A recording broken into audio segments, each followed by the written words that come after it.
Bueno, la caverna de Platón.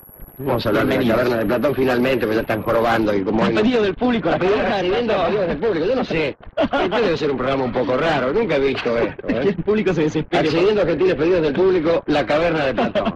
Por lo general el público pide, qué sé yo, el cuento del paisano que fue a la farmacia y cosas así. ¿Cómo era esto? Esto está en la República. En la República. Y es posiblemente la alegoría más famosa de la historia de la filosofía. Y en boca de Sócrates, Platón pone el siguiente relato. Así que imagine el siguiente relato. Hay en una caverna unos hombres que están con las manos atadas y con los pies atados, que no se pueden mover ni se pueden dar vuelta. Están todos metidos en una caverna y mirando hacia el fondo de la caverna. Todos ahí los tipos acomodados y no pueden darse vuelta, solamente ven el fondo de la caverna. Afuera, más allá de la entrada de la caverna, hay una fuente luminosa. Hay una hoguera, una fogata, unas gigantescas antorchas. Entre esa fuente luminosa y la caverna pasa un camino elevado, por el cual circulan algunos personajes, a veces en silencio, a veces hablando. Estos personajes pueden llevar figuras de cartón o de piedra, estatuas, representaciones de objetos.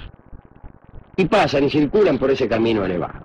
De suerte tal que al pasar estas personas delante de la fuente luminosa que alumbra el fondo de la caverna, proyectan sombras en el fondo de la caverna, que es lo que ven los hombres que están encadenados mirando hacia el fondo. Llega hasta ellos a veces también el eco de sus palabras, decíamos. Algunas veces hablan los que pasan por el camino y llega también el sonido de sus palabras, pero deformado por el eco de la caverna.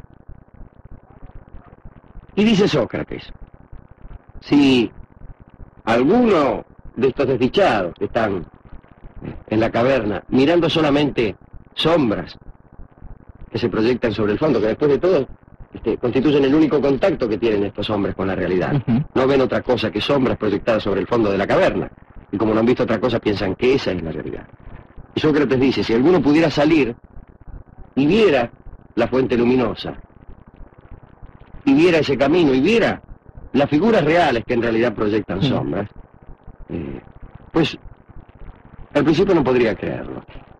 Le costaría mucho acostumbrarse a ese nuevo mundo inconcebible para quien ha concebido el universo bajo la forma de sombras proyectadas en el fondo de una caverna.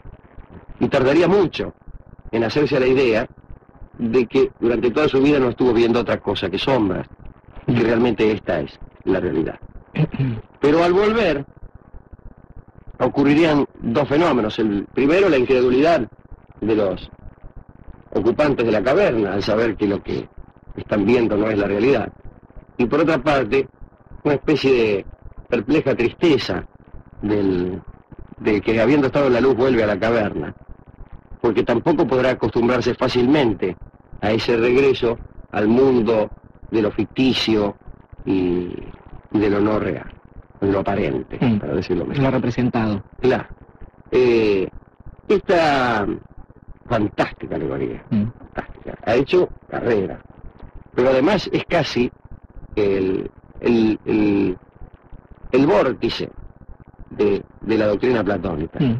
Y por todo aquello de un universo donde verdaderamente existen las cosas de las cuales este mundo que vemos no es sino un mero reflejo, encuentra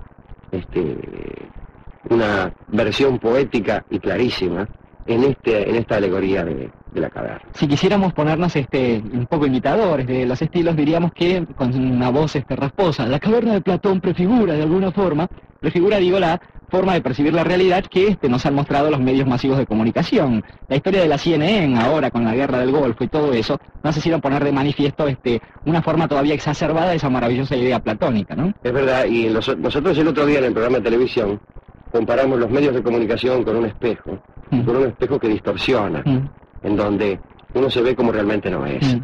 Y es posible que, en cierto modo, quienes siguen la realidad a través de estos medios de comunicación no sean sino como los ocupantes de esa triste caverna platónica, de espaldas a lo verdadero y de frente a Al a lo reflejo, a la representado, al mero representación. reflejo, pero con un convencimiento tal de que esos reflejos son la realidad, que si alguien viniera del mundo, de lo verdadero, sería rechazado y no sería creíble.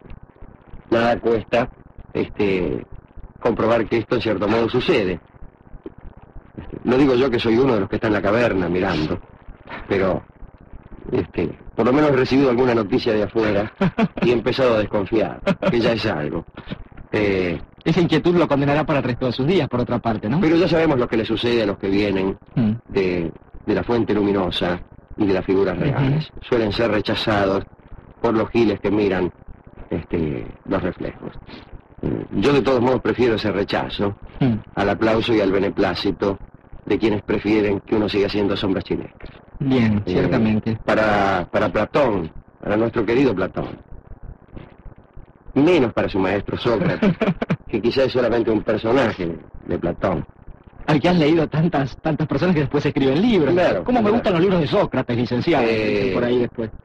Bueno, ¿para quién más?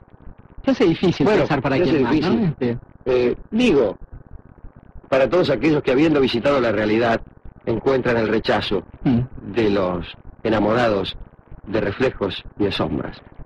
Para los que ponen en evidencia a veces que aquellas formas de representación de la realidad y hacen un ligero guiño sobre ellas. Estoy pensando en este momento en Orson Welles, que alguna vez supo hablar hasta de la política y también del cine, que era aquello que hacía, y de alguna manera también trabajó esa misma línea en Citizen Kane, por ejemplo. Bueno, para todos los platónicos en general, en el mejor sentido de la palabra, porque Sí. después platónicos son algunos. Sí. Pero, ¿qué les podemos dedicar?